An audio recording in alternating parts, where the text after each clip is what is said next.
Hi all. ನಾವಿವತ್ತು ಊರಿಗೆ ಹೋಗ್ತಾ ಇದ್ದೀವಿ. ಅದೇನು ಅಂತ ನಿಮ್ಗೆ ಆಲ್ರೆಡಿ ಇವಾಗಲೇ ತಮ್ನೇಲಲ್ಲಿ ಗೊತ್ತಾಗಿರುತ್ತೆ. ಏನಪ್ಪ ಅಂದರೆ ಇವತ್ತು ನನ್ನ ಮಗಳು ಬರ್ತಡೇ. ಸೊ ಅದಕ್ಕೆ ಬೆಂಗಳೂರಿಂದ ಊರಿಗೆ ಹೋಗ್ತಾ ಇದ್ದೀವಿ. ನಾವು ನನ್ನ ಮಗಳು ಬರ್ತಡೇನ ತುಂಬ ಗ್ರ್ಯಾಂಡಾಗಿ ಮಾಡಬೇಕು ಅಂತೆಲ್ಲ ಅಂದ್ಕೊಂಡಿದ್ವು. ಬಟ್ ಆದರೆ ನಾವು ಗ್ರ್ಯಾಂಡಾಗಿ ಮಾಡಲ್ಲ.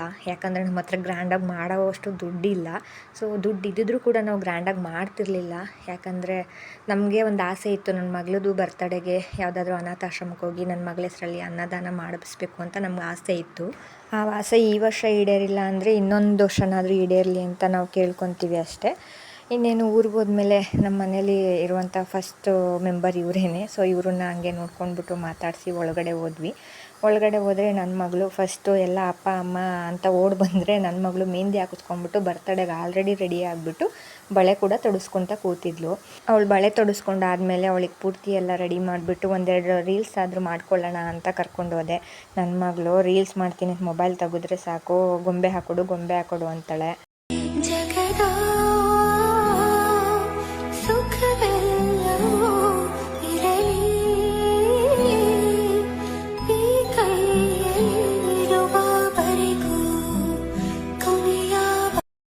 ಆಮೇಲೆ ಕರ್ಕೊಂಡು ಹೋಗ್ಬಿಟ್ಟು ಅವಳಿಗೆ ಒಂದೆರಡು ವೀಡಿಯೋಸ್ ಮಾಡಿಕೊಂಡೆ ಅಷ್ಟೇ. ಬಟ್ ಅವಳೇನು ಮಾಡಲಿಲ್ಲ, ಸಾಕು ಸದ್ಯಕ್ಕೆ ಇಷ್ಟಾದರೂ ಬಂದ್ಲಲ್ಲ ಅಂತ. ಆಮೇಲೆ ನಾವು ಅಂದ್ಕೊಂಡಿದ್ವು ಚಿಕನ್ ಕಬಾಬು, ಚಿಕನ್ ಗ್ರೇವಿ ಮತ್ತು ಗೀ ರೈಸ್ ಮಾಡಬೇಕು ಅಂತ. ಸೊ ಅದೆಲ್ಲ ಬೇಗನೆ ರೆಡಿ ಆಯಿತು. ಒಬ್ಬರೆಲ್ಲ ಹೆಚ್ಚಿಬಿಟ್ಟು ಕೊಟ್ಟರೆ ಇನ್ನೊಬ್ಬರು ಅದನ್ನೆಲ್ಲ ಮಾಡ್ತಾಯಿದ್ರು. ಚಿಕನ್ ಗ್ರೇವಿ, ಗೀ ರೈಸು ಮತ್ತು ಕಬಾಬ್ ಎಲ್ಲ ಬೇರೆ ಯಾರೂ ಬಂದಿರಲಿಲ್ಲ. ಸೊ ನಮ್ಮ ಮನೆಯವರು ನಾವೇ ಎಲ್ಲರೂ ಸೇರ್ಕೊಂಡು ಮಾಡಿದ್ದು. ಜಾಸ್ತಿ ಏನು ಮಾಡಿರಲಿಲ್ಲ, ಒಂದು 25 to 30 ಜನಕ್ಕೆ ಆಗೋ ಥರನೇ ಮಾಡಿದ್ದಿದ್ದು. ತುಂಬ ಮಾಡೋಕ್ಕೆ ಆಗಲ್ಲ, ಬೇಡ ಜಾಸ್ತಿ ಎಲ್ಲ ಅಂಥೇಳಿ ಸ್ವಲ್ಪನೇ ಮಾಡಿಕೊಂಡ್ವು. ನಾವು ಡೆಕೋರೇಷನ್ಗೆಲ್ಲ ಯಾರಿಗೂ ಹೇಳಿರಲಿಲ್ಲ, ಯಾರನ್ನೂ ಕರೆಸಿರಲಿಲ್ಲ.